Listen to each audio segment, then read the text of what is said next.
What is up? Notebook Wagering back. It's a threesome show today. Matty Nails is not with us. He got tied up in some work life, so we're going to be missing him. Hopefully he can find some time to jump on, but for right now, it's going to be me and Smitty in studio in the Salisbury Center, fueled by Monster Energy. It's always a great place to come enjoy some fighting, some entertainment. See us. We're doing a signing next week. I'm sure the line's out the door. Tickets to be sold. We got the Notebook Wagering swimsuit calendar coming out here very soon. Swimsuit calendar, T-shirt signing. Well, we got it all. Meet and greet pictures are $5. I'm doing 20 sit-ups every day until the shoot. So, Jason, we're in studio. We got you in Pittsburgh. What's going on, man? I am recovering. A little midday soccer action has me depressed. My Arsenal got absolutely thumped by Man City. Basically cost themselves a chance at the championship. It was kind of unique how it rolled up that this was kind of a championship game today, and they weren't ready, and it showed. And there's nothing worse than doing some work and peeking over your shoulder and just seeing your team just get absolutely just destroyed. So that's where I'm at right now. But my Buccos will lift me out of this here. Hey, Buccos are looking good. 2 on, 1 out. At home against the Dodgers. We'll see what happens with that. But I saw Dave Portnoy posting about something. He's got a little rivalry with some guys that he works with. He's a Man City guy. And then Arsenal, he was saying they're losing to like some of the bottom teams as well. What is this? Like one of the most... they got a little rut there. They didn't lose. They just drew and cost themselves some points. But it basically, today was a championship. Like whoever won this game had to control their own fate for the rest of the way. And this wasn't good. It was good. Good Twitter drama. Team, but spend some money, it'll be fun. Here's the question: I always love the bet the preview. When you lose a bet, are you one of these guys? Okay, let's just go around really fast with this.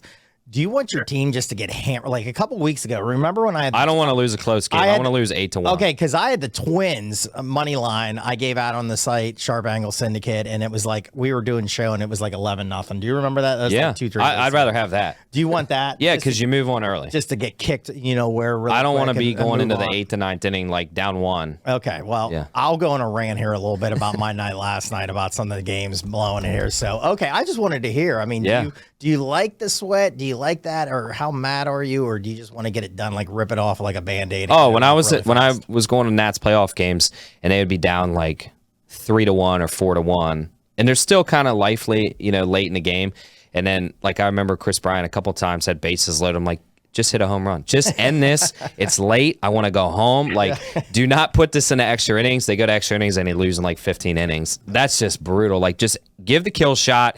Just take me home and we can move on the next day. But speaking of baseball, let's kind of start the show off with baseball. And let's talk about my Nationals. Up 2-0 right now against the Mets. They're 8-14. They're playing good ball. Just got to give them a little recognition. Mackenzie Gore, I would say, is starting to look somewhat decent from that trade last year. And then you have like Kyber Ruiz really stepped up as a catcher. He's probably the best hitting catcher that they've ever had.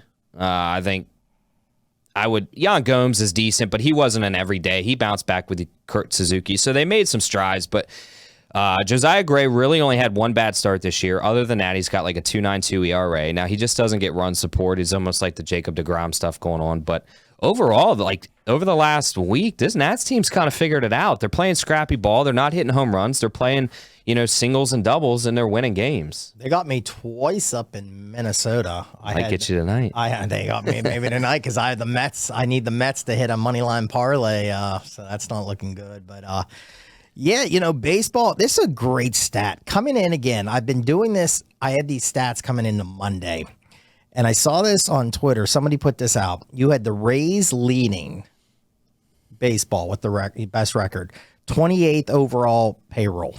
Number 2, Pittsburgh Pirates coming into this week, 27th. The Brewers, they were the 20th. And then you have the Baltimore Orioles down here also in this area, 29th.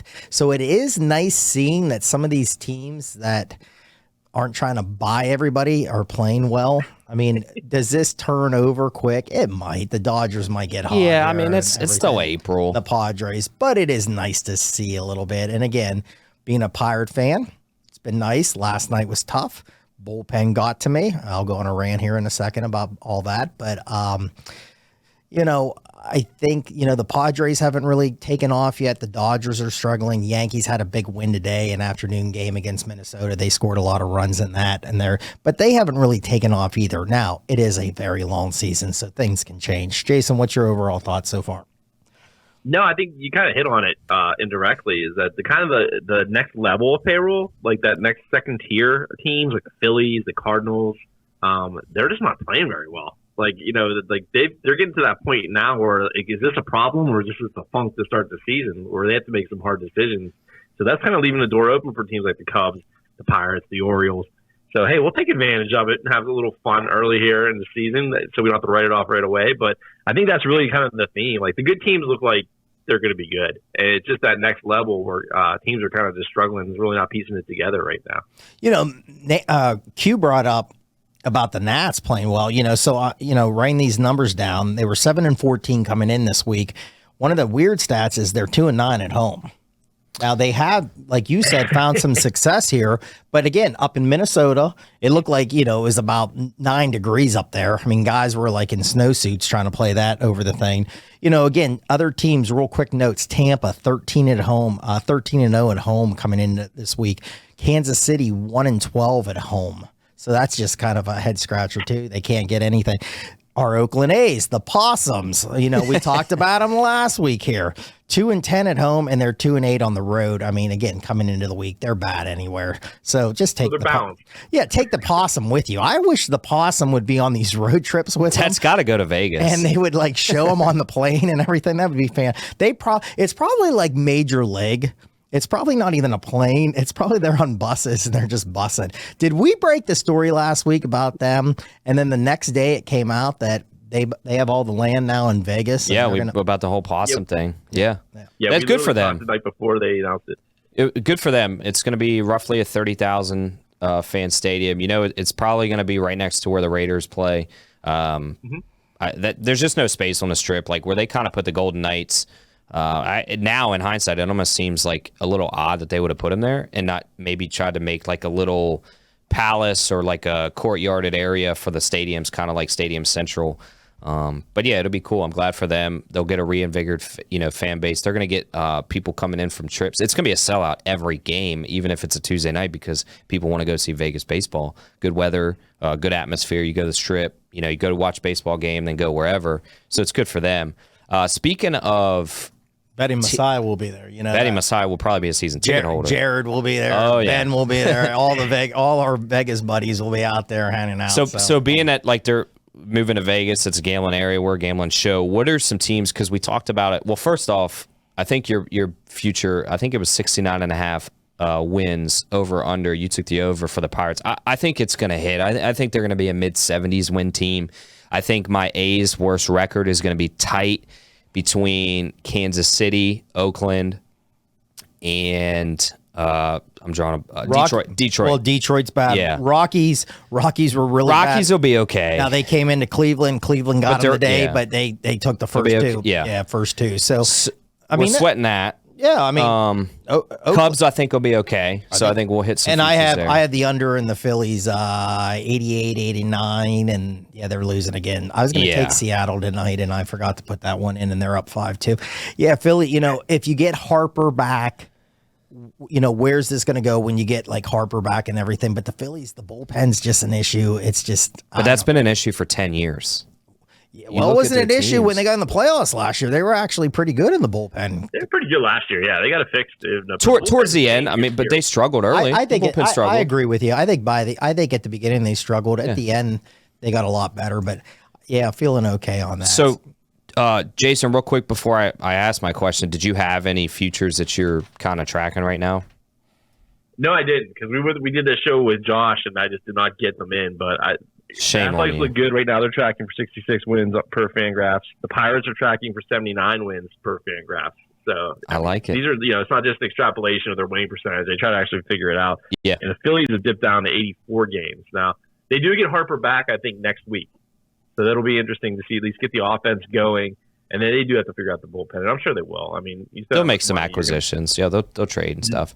All right, so that kind of leads me into my next question. So being that we've talked about, there's some teams that are having success, whether it's the Nats, the Twins, some other, the Pirates, who are, and it could be a World Series winner, it could be a division. Like, what is a team right now that you think is worth laying because they may not be starting super hot, or the division is not playing well, and you see an opportunity where, like, an average team this year has an opportunity to win the division? Like, you mentioned the Twins. I mentioned the Twins because, you're looking at this division, the Central and the AL. So they're minus 155 right now. Yeah, coming in, they were 12-10. Now, again, these are Monday, coming into Monday. Then you look at this division, you had Cleveland 11-11. They can't hit. No, they can't. I mean, they did today. They scored some runs. Yeah, but that's an anomaly. But, I mean, the Rockies limped into that place. Yeah. Playing horrible baseball overall. And then they take it, the first two. Then you have the Tigers. Then you have the White Sox. I mean, the White Sox are garbage. 2 years ago, we're talking about them winning a World Series, and now they can't even get 8 wins. It's crazy. And they got lit up again today. I mean, the thing is that no starting pitching. You're looking at Lynn. Lynn's not very good anymore. The guy that threw today wasn't. I mean, Dylan Cease is okay. But then the problem with that team is, and Jason can bounce in, is, he does in really good stats. The bullpen is just so bad. Like, if they have a lead, the bullpen can't hold anything. And I just don't see him hitting the baseball great either. No. And then you look at Kansas City. So what team, to me, that's a no-brainer if there's no injuries that the Twins are going to win that division. Jason, what do you got on that? Well, the only thing is, the White Sox can't hit this bad all year. And I don't think anyone's going to run away from them in that division because the Twins' offense isn't all that great either. The pitching has been really, really good to start the season. So, as long as the White Sox can keep their head kind of close to the surface, they might be able to make a run. Somebody in that division is going to get on a hot streak and is going to take it. And I think that's kind of what the Guardians did last year because no one's going to really run away with it. They just don't have the offenses to sustain a winning streak. If you bet right now on the White Sox, Jason, you get them at plus 750. I know. I got to see something out of them, though, because it does look awful right now. I think Peterson hit on that last night that, this is a team that when they got rid of La Russa, you thought, okay, listen, they're managed horribly. This team's going to respond to that, and they haven't. They didn't look good against the Pirates. That's when we saw them 3 games. They just haven't looked good at all. But you look at the team, it's talented enough that, like I said, as long as they hang around, they can be in the race.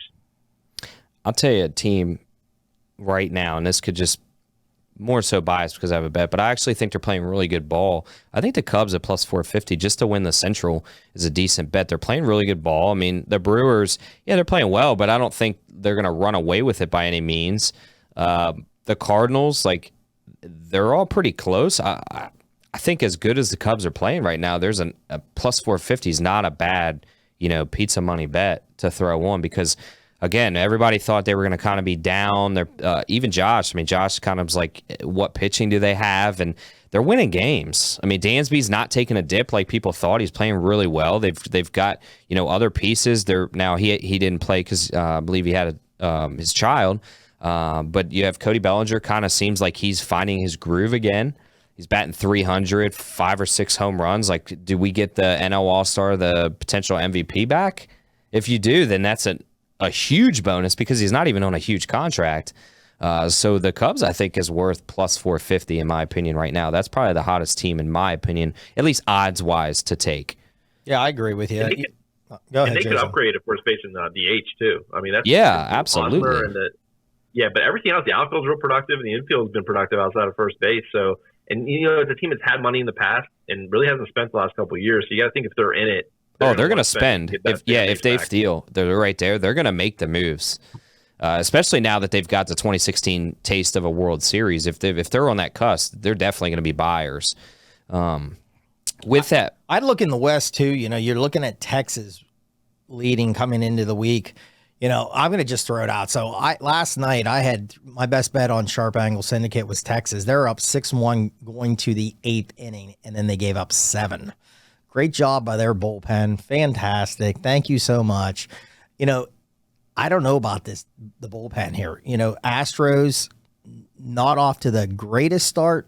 They'll bounce back though. They're just too good. But I think they're going to come back and win this division. I just think Texas bullpen has some issues. They lost again today. They got swept in Cincinnati. Yeah. Cincinnati's not good in my opinion either. Cincinnati's not good at all. Cincinnati, you got to get them on the road. Coming into this week, they were 1-9 on the road with that. So, you look at that, the Angels. I'm never a big believer in the Angels. I know they got some superstars on that two. team. They have two, and then that's it. Yeah, they just Rendon's dropped off since the magical World Series run. He hasn't done. Now he's injury prone. And you got Seattle now. But Robbie Ray, I think, just went out for the year today. I think that was just announced a little bit ago that he's out. Did I see if they're not in contention that Shohei's like going to demand a trade? Did I see that? Yeah. So now there's that. Does that create tension in the locker room? Like if we're not there, this guy doesn't even want to be on our team. That could create problems. I just don't see them. I don't know. It's bad management. They don't put. They've never really given Trout the pitching staff and the offense. It's kind of just been him with some like role players. Now you have Shohei, and I still feel like they're not really building the team around them like they should. I mean, they go and get Syndergaard, who hadn't stayed healthy in any season he's played, as like a big acquisition last year. I just think management wise, they're not smart. I mean, there's just no other way to put it. To second that, I looked into it when the Shohei rumor broke that if they were out of the contention, he wanted to trade. So I looked at next year's payroll to kind of see where they were at financially. They already are accounting for $107 million of payroll next season for 7 players.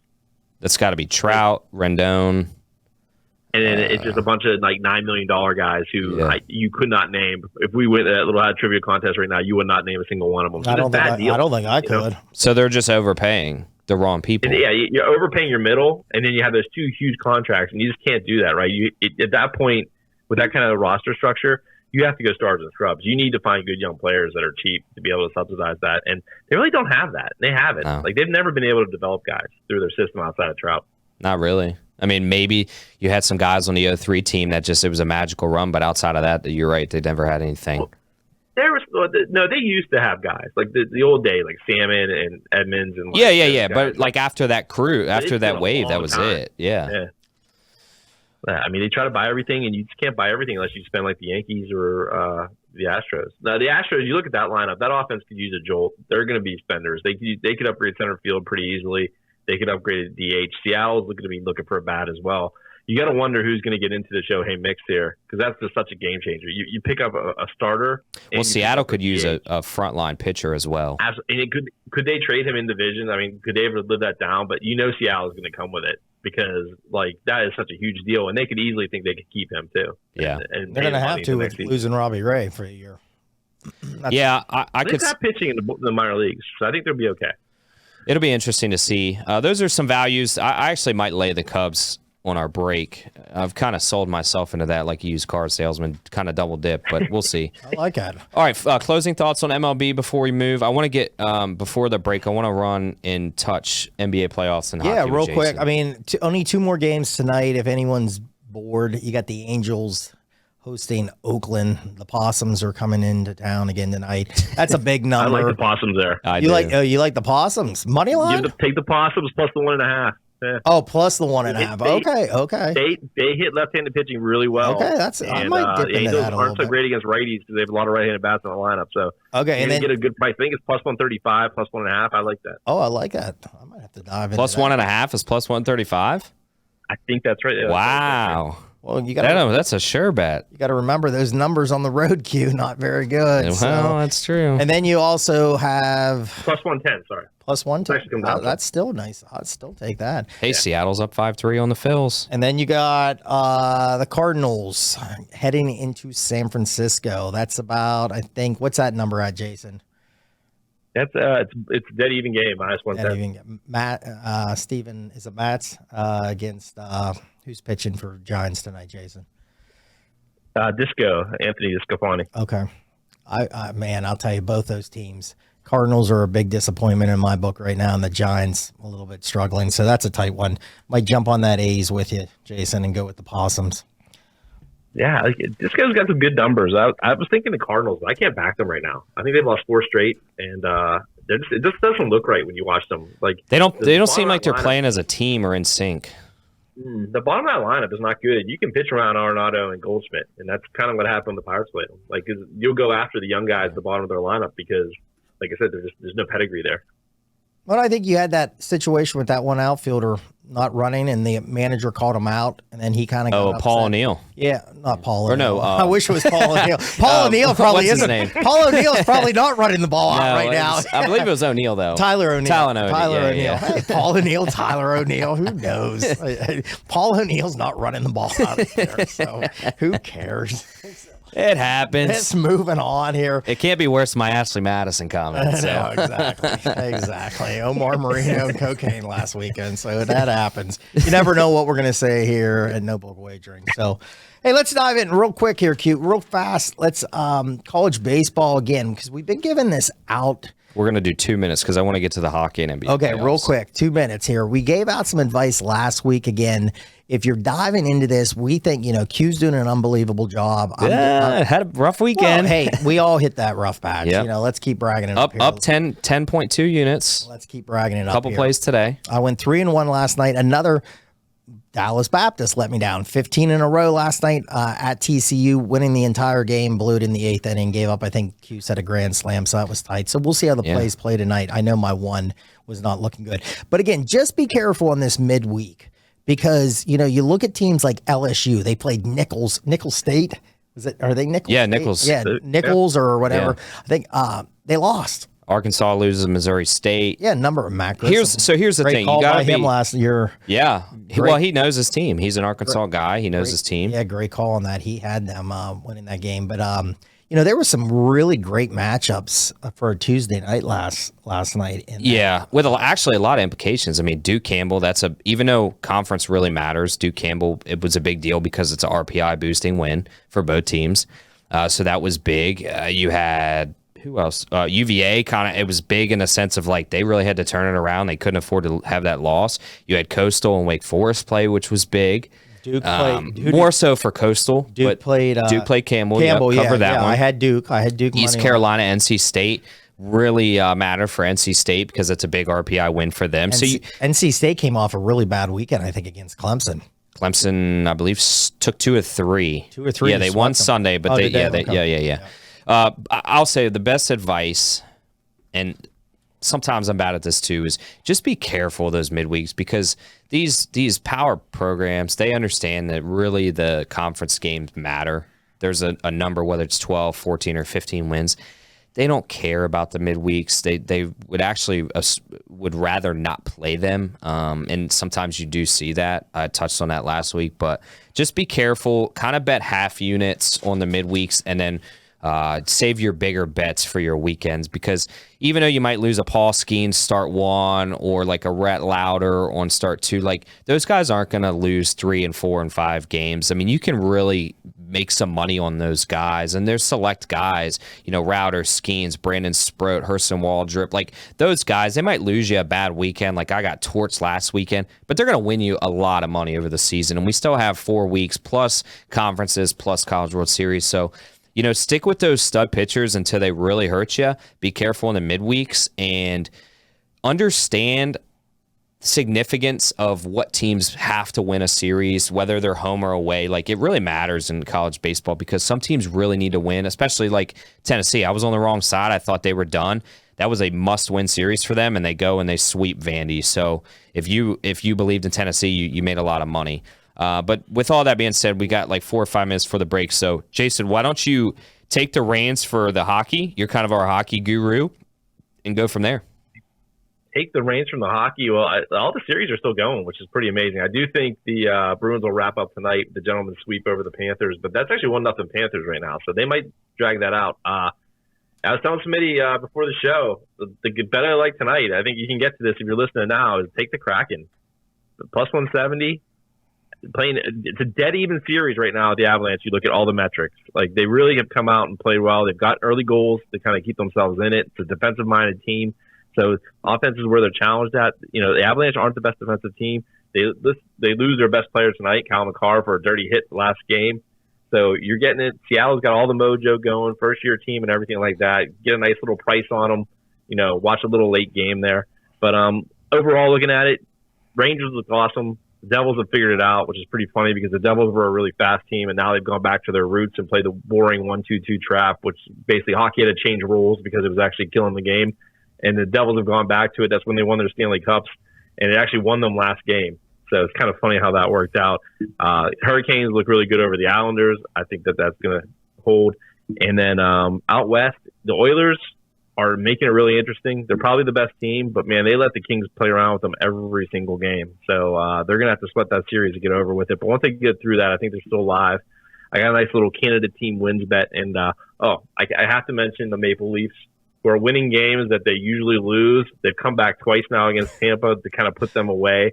So the entire province of Ontario is going nuts. Now, this could ultimately be the best setup ever to crush their souls, where the Lightning win 3 straight to end it and eliminate them. But we'll see. Yeah, they crushed my soul the other night. I enjoyed it more than the NBA right now. They crushed my soul the other night when I had Tampa and they were up 4-1 with 10 minutes left.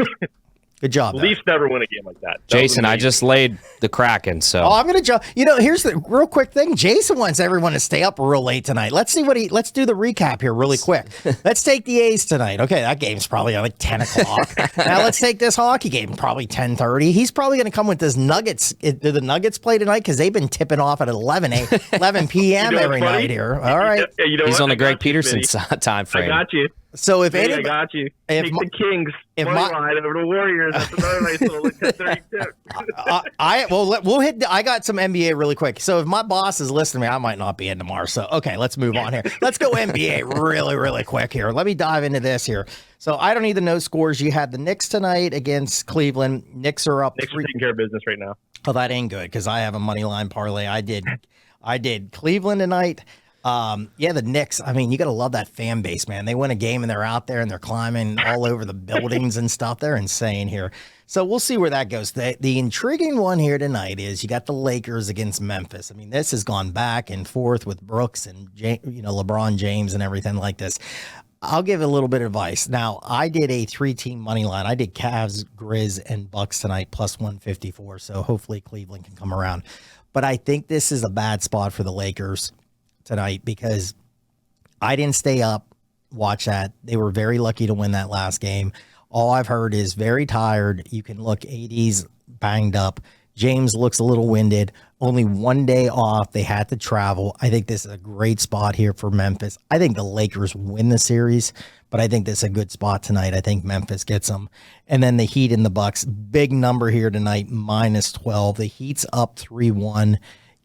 I don't know if they can cover minus 12, but I think the Bucks get this. Minus 12 in a playoff is so hard. Well, hey, the NBA is crazy. Real fast. The Celtics could have closed out last night.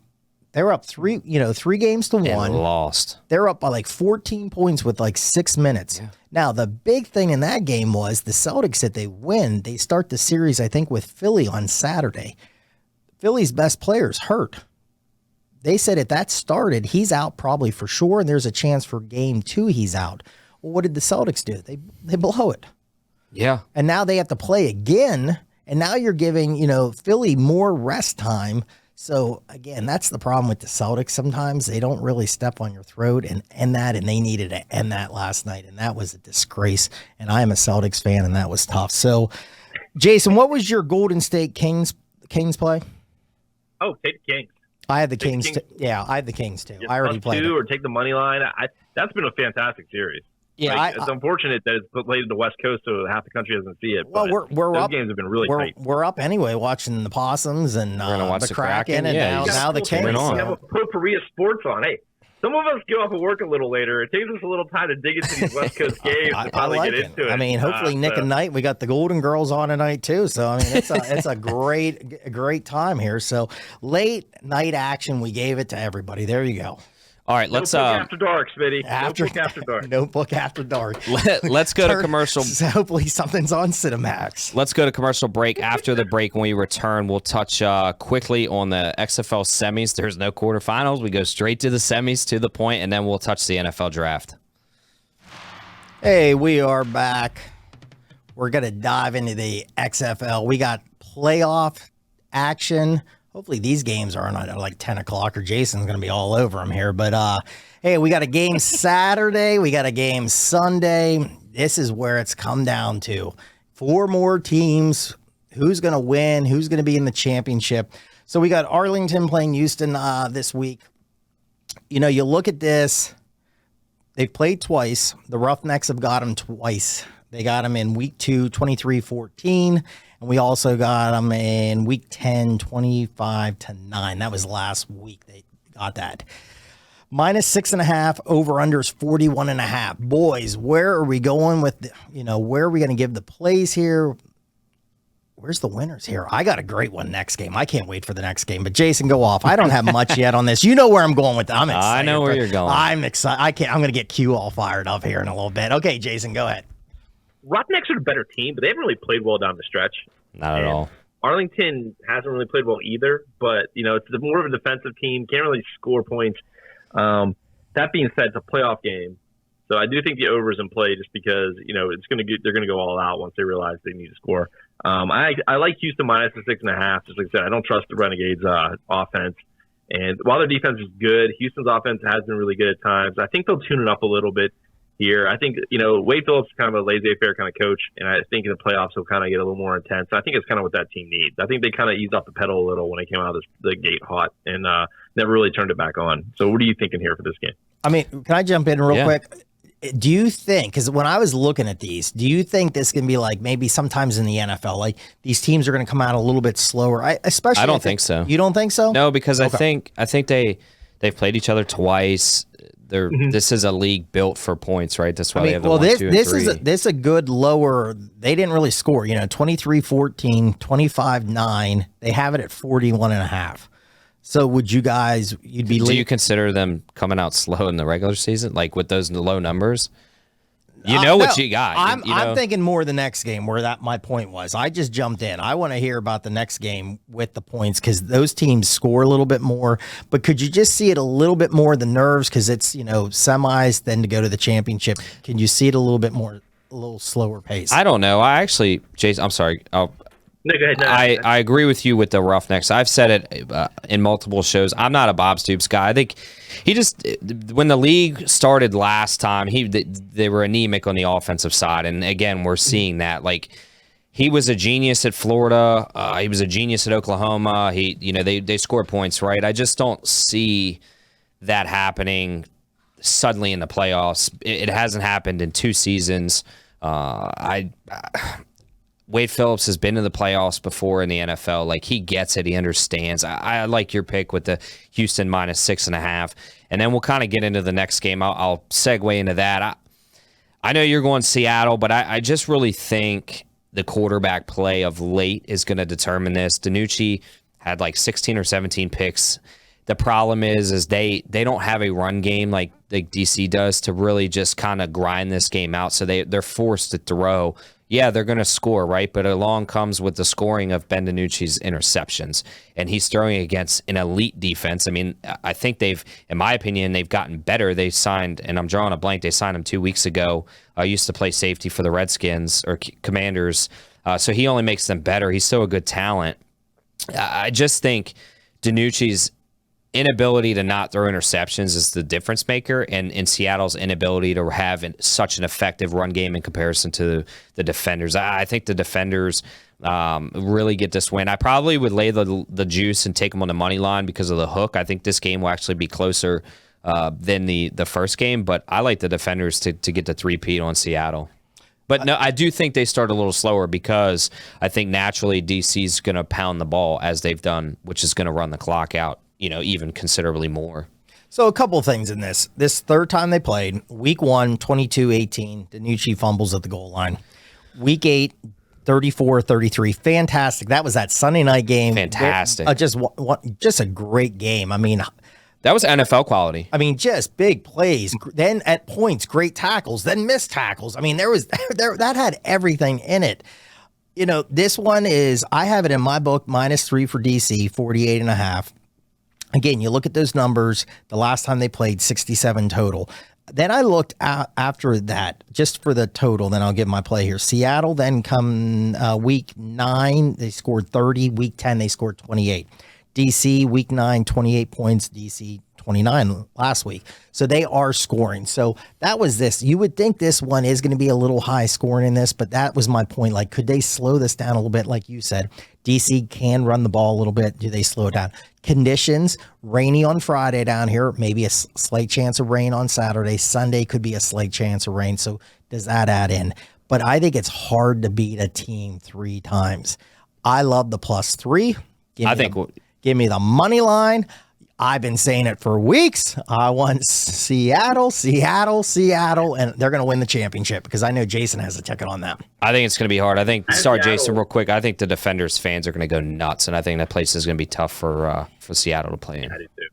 So I think the way to go this game, I do have a Sea Dragons future because I think we got them at like +550, so it was a decent number. Thank you for your donation. I will probably bet the Defenders here as a hedge -175 because I do think whoever wins this game will win the championship. I do as well. I think I'm agreeing with Q. I think DC comes out. I think they'll get a lead, but I think Seattle will be a lovely backdoor cover play because they're going to keep throwing it. But he throws too many interceptions. I mean, it comes down to it. I mean, you look at that game last week; they had to win. And I think there was 2 drives where he threw picks that ended. They needed points, and he kind of ended it for them with just really, forcing balls into things. He's a head scratcher, Jason. At times, I think, because he throws sometimes unbelievable throws. NFL team because he's going to come in slinging it. Yep. Like you're already screwed in that game. Give yourself a chance. Absolutely. Yeah. And he can run the ball. 3 TDs and 3 interceptions, but you'll at least have a chance. But, so he's Jameis Winston. One thing. What's that? It says Jameis Winston. There's definitely some Jameis Winston vibes with Danucci. But I do think the one thing you have to watch is Seattle does get down. Will Williams play more conservative defenses? Because he still likes to bring the heat, and sometimes that actually gives the points. That's happened in both games against Seattle where he kind of kept bringing guys when they've actually probably been playing a little more off coverage, and Seattle was able to score some points late to make those games a lot closer. So I think that's exactly what's going to happen Sunday as well. But I do think the Defenders will win. I agree. I think we all had good points. I think, like you have both agreed, whoever wins this game is ultimately going to be the XFL champion. I just don't think Arlington or Houston have the ability to do it. Before we move on, have they said like where the championship game's played? I haven't heard. It's San Antonio. San Antonio. Okay. All right. So neutral site. I don't expect really either fan base to travel. I mean, I guess Houston or Arlington will travel because it's in state, but I don't expect an overly large crowd. But I do expect a packed crowd at Audi Field for the Defenders game. I think it's going to be loud. Lemons are going to be thrown. They might have 3 or 4 beer snakes going. I think people are going to be hammered. I think it's going to be a great atmosphere for DC. And I think it's good for DC just in general to have a playoff team, especially football, because they haven't had football playoffs in DC and God knows before my lifetime. So I think it's good overall for the sport. But speaking of Taylor Heineke. Tampa Bay. Yeah, but a great game. I know, but Saturday night. it's not DC confines. They play in Prince George's County. It's not even the same. Hey, listen. That is true. Heineke's gone. Can we stop talking about Heineke? He got paid. Congrats to him. He got paid though. I'll take his contract. I'm joking. Is there certain people? You know watching? they play each other this year. Oh, I can't wait. That'd be a great game. If there's certain people watching the show right now, they're probably swearing at me because they're like, "Here he goes again about Heineke." I know my father-in-law. Oh, I know it's a joke. Hey, I kind of actually like the guy. Like I've said. Do we? Speaking of that, so let's start with the Commanders, and then we'll kind of jump into the draft. So the news just broke; they did not pick up the option for Chase Young. I think it was inevitable. I think the most comparable guy that got their option picked up is Tua. They were in the same draft year before or year after. Anyways, Tua showed promise when he played, so then it makes sense, I guess, in comparison for the Dolphins to pick his up. Chase Young, even when he played, he just bull rushed. He didn't look that great. So it makes, to me, a lot of sense of not picking it up. Now, I don't know the dialogue. Like, I don't know if they've kind of lost faith in them. They're just going to ride it out and let him walk. Or if it was like, hey, you were injured last year. We just want to see you kind of in a prove-it year, and then we'll extend you and maybe pay a little bit more. So, again, without that dialogue, it's hard to say. But just as a interesting draft topic, does that change the way the Commanders potentially draft? I know we said cornerback and offensive line are priority 1 and priority 1A and 1B, but they do like that defensive line the past 5 years. Does that potentially change how they drafted 16, 17? 16. 16, yeah. Because I think they're 16 and the Steelers are 17. 17, yep. Jason, what do you think? Start us off. No, I think that's interesting because I think that's like the end of the really good defensive ends. I was going to pull up a mock real fast, but I think that it's kind of they're going to have their choice of whatever they need. Like, so it's going to be really hard for the Commanders. So I think they'll have basically the last offensive tackle will be there. They'll probably start the cornerback run right about then between them or the Steelers. And if you want a defensive end, I think there's the last guy. What is it? I'm trying to remember his name now. Who's right in that range? Well, I've got so Shane. They're basically going to have. everything they want to pick. And it's like, which direction do they go? Oh, Keon White from Georgia Tech is probably going to be right around there as well. Well, I pulled up Shane Hallam just for reference. He's got Lucas Van Ness, the edge out of Iowa, at 15, so he's right there in front of him.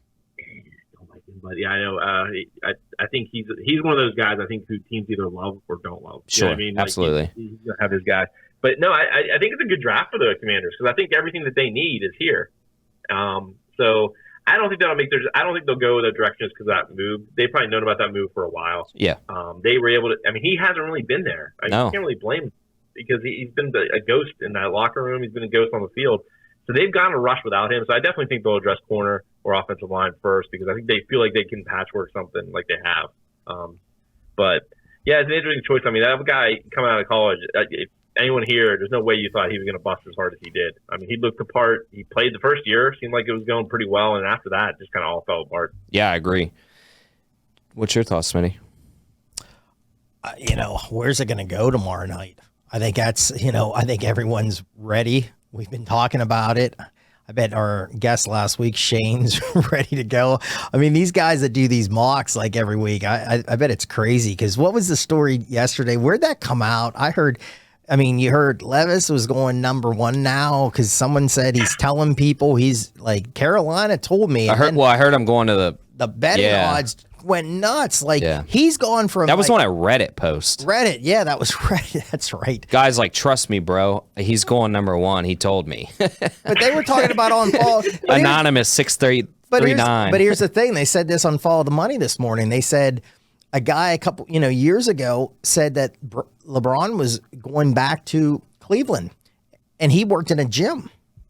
He's like, I overheard it, and he was like telling everybody, and it came like. You never know. I think Bryce Young's going to be locked in there in that number one. But after that, I don't know where this thing could go. I mean, I have a couple things here. I've got a couple numbers down. I want to know again. I brought this up with Shane, and I want you guys to say Carter's the big guy out of Georgia. A lot of off the field things. There was a lot of, a couple months ago, this guy was number one, best player. Well, there was some off the field things. Then he came in heavy on his pro day. My book, over 6.5 plus 150, under 6.5 on the pick, minus 180. We always have a guy that slides.